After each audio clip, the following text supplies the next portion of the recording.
Hi, Brandon Cooper here with Munro Associates at the ABB Robotics Center in Auburn Hills. This is Ed Marchese. Hi, Brandon. Thank you for joining us here today at ABB in Auburn Hills, Michigan. We are pleased to show off today our newly renovated Customer Experience Center, Training Center, and demonstrations that we have for our customers. We look forward to growing our business and sharing with you today part of that journey. Joining us here right now is Jim Vignow. Jim is our head of engineering for our powertrain automation team. We're standing here in front of one of the first robots that ABB has ever produced with servo-electric motors.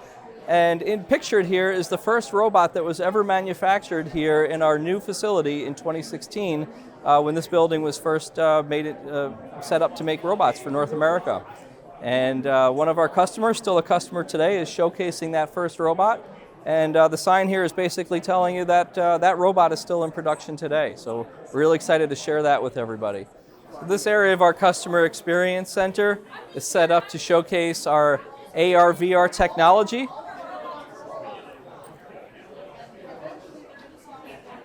If you look on the iPad over there, you can see what he's seeing in the goggles. Are you guys using this technology to help program the robots, or are you just using it as a manufacturing floor layout setup? What you're seeing there on the screen is an actual robot teach pendant, and he's able to teach and write a basic program for the robot using augmented reality. Okay, so all the movements, everything programmable through the VR headset. VR integrated with our Robot Studio software, which is one of the most advanced softwares for learning and or doing robot programming available on the market today. It's been available for some time as a computer interface product. Now we've taken it into the virtual space as well. Developed by ABB? Developed by ABB, yes. Yeah, some of the benefits also with the Robot Studio VR simulation is you can put yourself into that cell. So a lot of times on paper you don't get to recognize the space constraints, how much room you have between yourself and an immovable obstacle.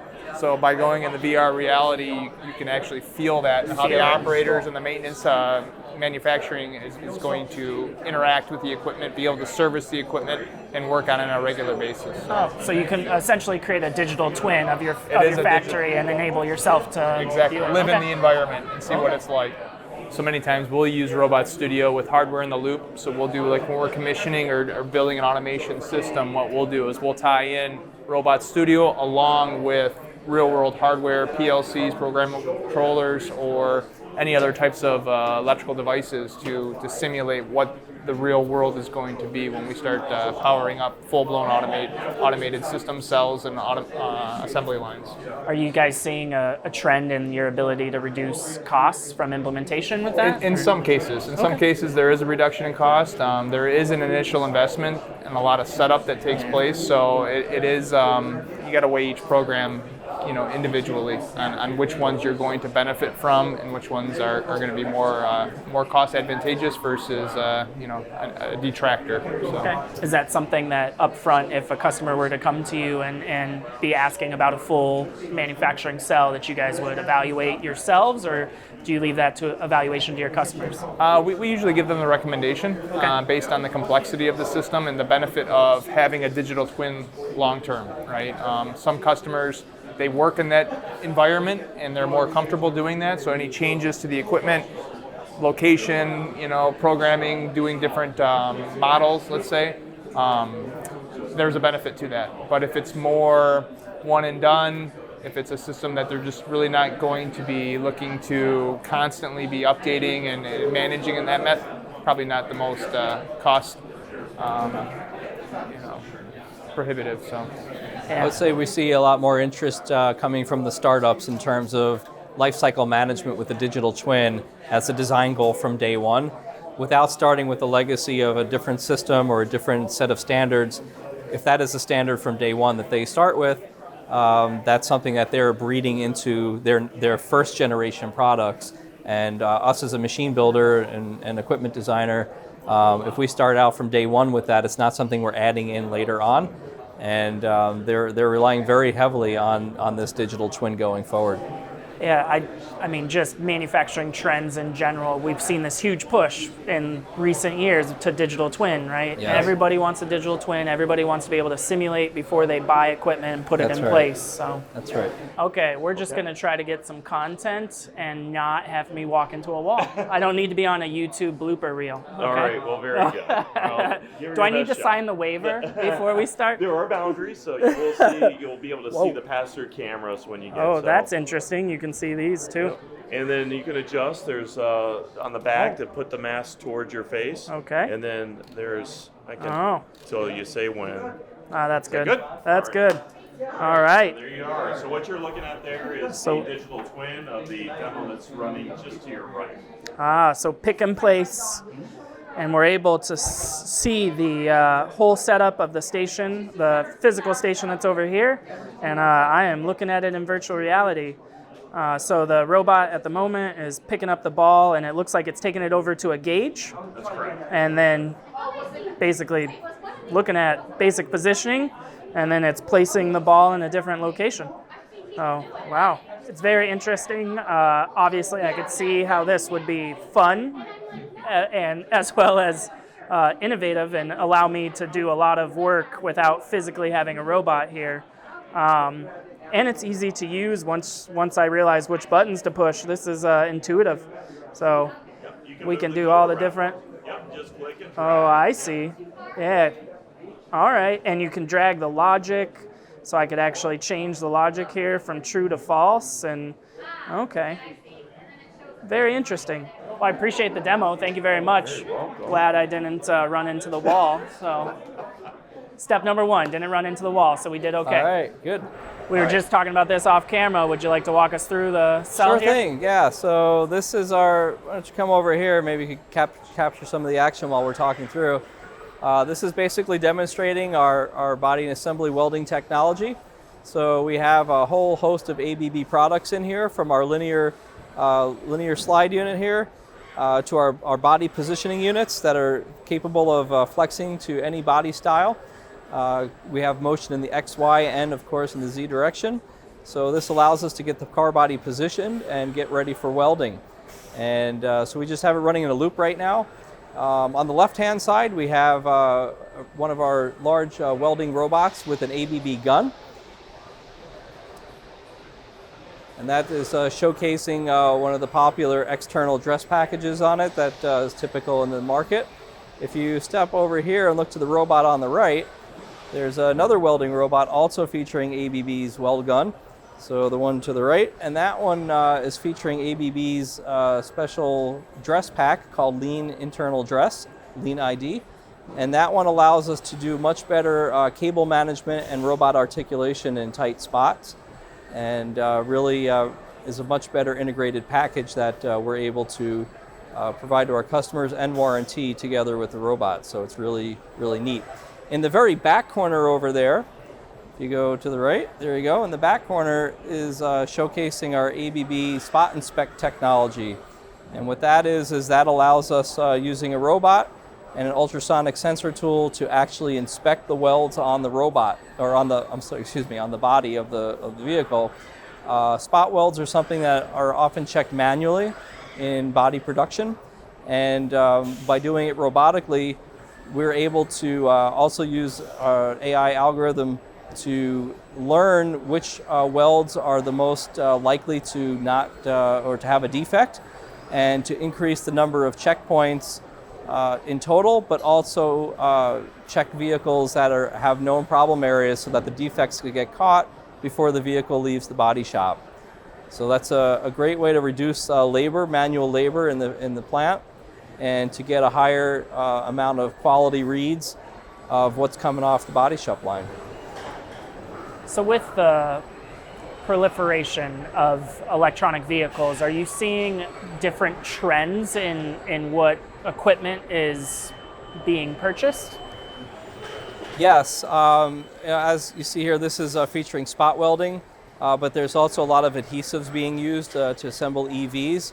I think we're seeing that it kind of depends on the volume of the vehicle, so lower volume vehicles are taking advantage of more adhesive technology. But as they move to high volume production, We see still more of the traditional welding, but now also mega casting is coming into play, as I'm sure you know from your teardowns. And so that's another area of interest to us.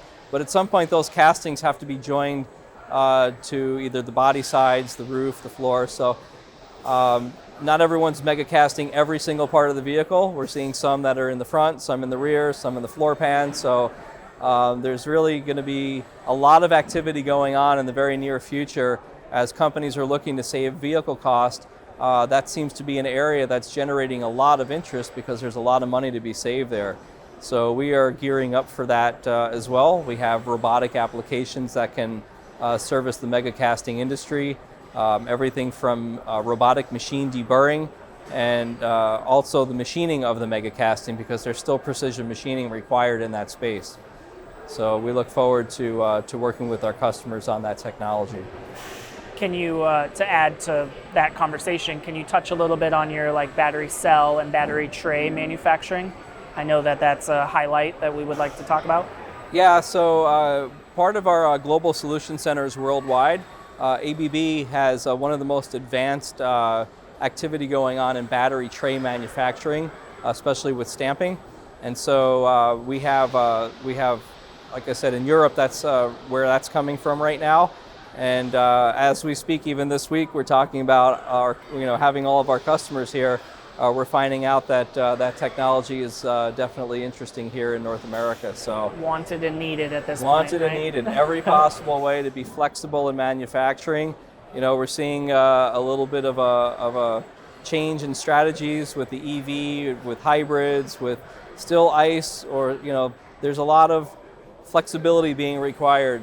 And so we have to rapidly adapt to where it's going and be able to provide to our customers using our best technology. So no matter where it comes from in the world, our automotive team is set up to leverage the strengths from around the world and bring it wherever it is being required. On the subject of flexibility, are you seeing that drive a lot of cooperative or collaborative robots, or are you starting to see that people want robots that they can physically move from cell to cell as needed?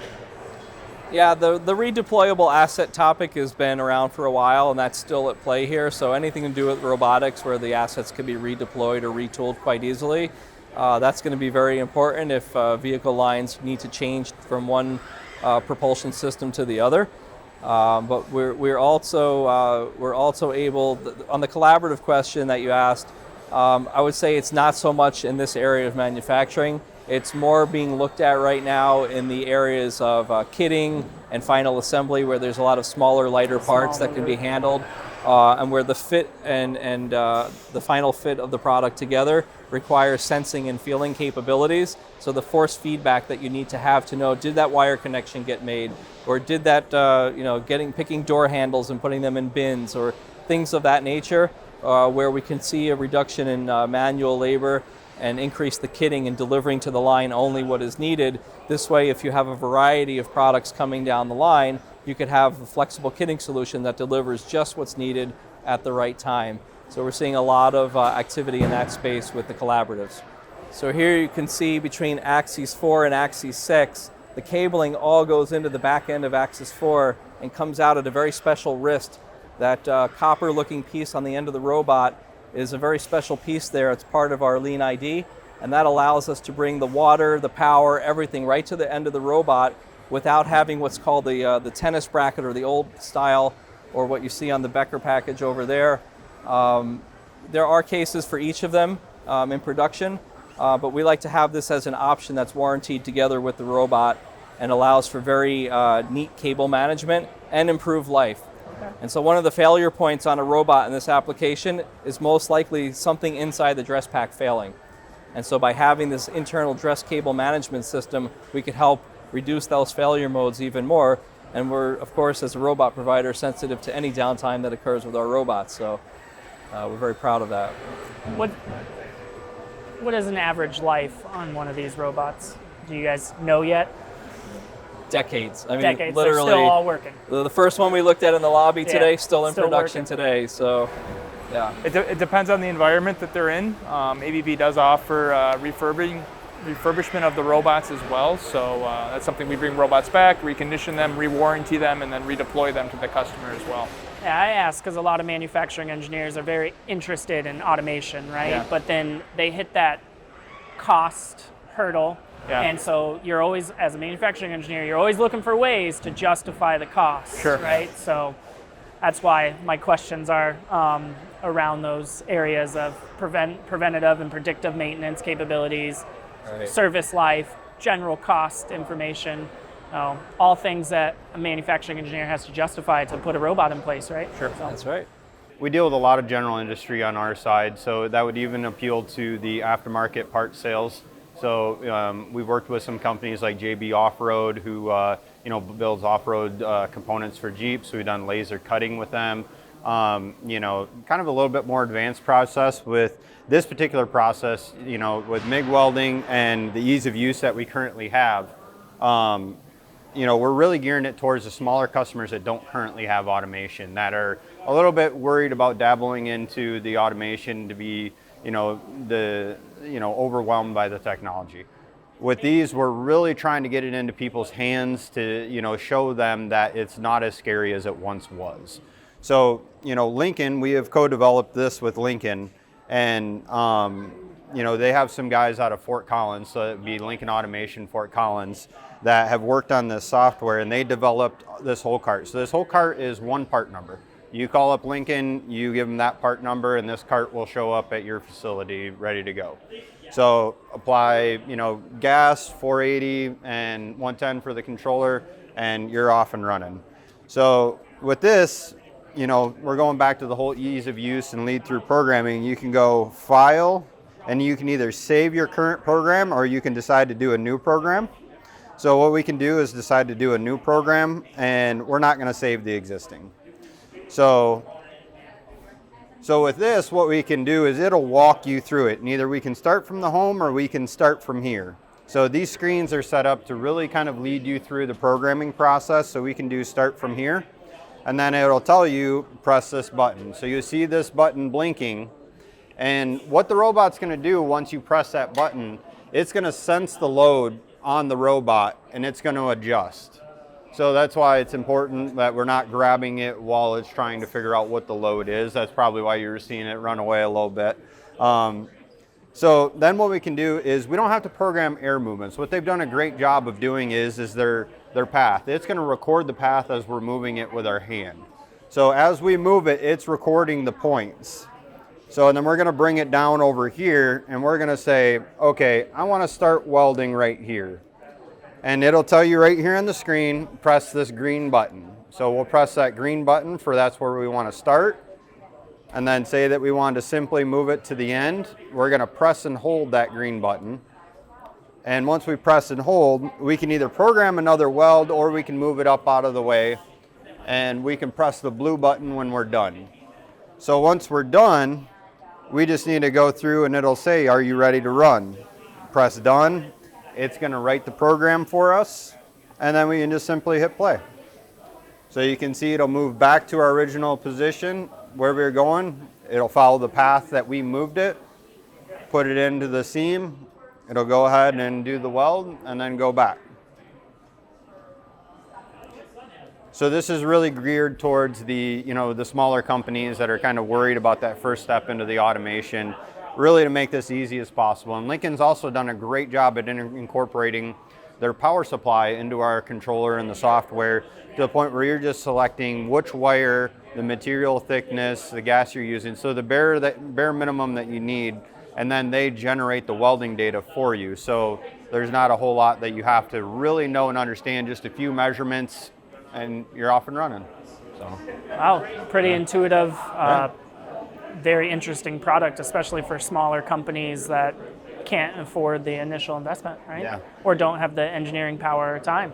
Exactly. Yep. So. All right. Thank you very much for the demo. No problem. No problem. Thank you. All right, here with John Benjamin, who's going to give us a walkthrough of the pixel paint technology. So this is our, as you mentioned, the pixel paint technology and the applicator. And what it does is it's a basically an inkjet head printer on the end of a robot. You know, it's actually has to be intrinsically safe because it's in a paint booth environment, but it is zero overspray. We can actually do quite detailed images with this because it's an inkjet printer, but it's one color. It actually runs kind of slow, but it gets that perfect edge that is really important. So you use this in an application like image graphics design or like a two-tone vehicle. Primarily, the whole point behind this is so it's sustainable. Sustainability, that's a big part with ABB right now. Is, you know, and the paint shop is an extremely CO2 component. It is huge. So, and it's the worst in the whole line of the automobile.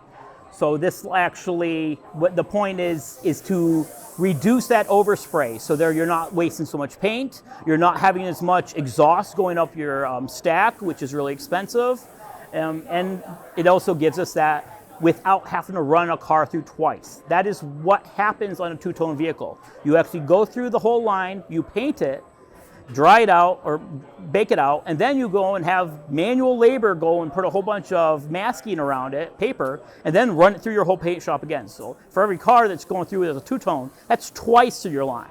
It's huge carbon footprint. So this is to reduce that. Between this and then our other high transfer efficiency Bell atomizing technology, where we're getting upwards of 95% transfer efficiency, between this and that, we can really reduce our carbon footprint on the through the paint shop. So that's the biggest part about this. All right. It's pretty cool. Are these images that this Yes. Those are not images, those are actual samples. These are actual actual samples. samples. We've printed these. Oh, Yep. And we actually have one of these in our paint shop here right now. So we're doing lots of testing for everybody. It's pretty exciting technology. ABB on the forefront. So here we have the automation that's basically loading all the magnets into a transfer plate, and that transfer plate gets loaded up with all, in this particular case, we have 32 magnets. That pattern is pretty ubiquitous in the rotor world, where you see that they're arranged in somewhat of a V configuration, sometimes one row, in this case it's 2 rows, and so we are able to load a full complement of magnets. And then the robot number 2.1 here on the left will take that transfer piece and deposit the magnets on top of the rotor core and press them all in.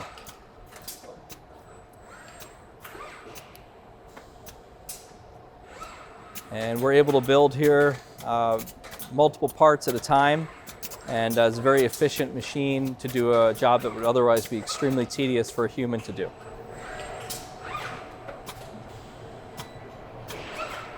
yeah, great application of robotics. The tedious. Yes.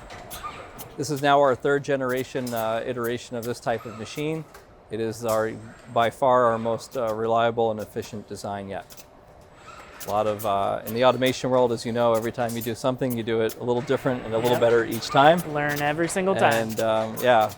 Yeah, appreciate you being able to show it. Obviously, you guys are fans of the YouTube channel. We are. So a lot of impressive equipment here that we've seen today, not just from the EV world, just in general, manufacturing and collaborative robots and autonomous mobile robots, as you call them, AMRs. So overall, I appreciate the tour. Well, thank you very much, Brandon. Yep. I Thank appreciate you. your time today.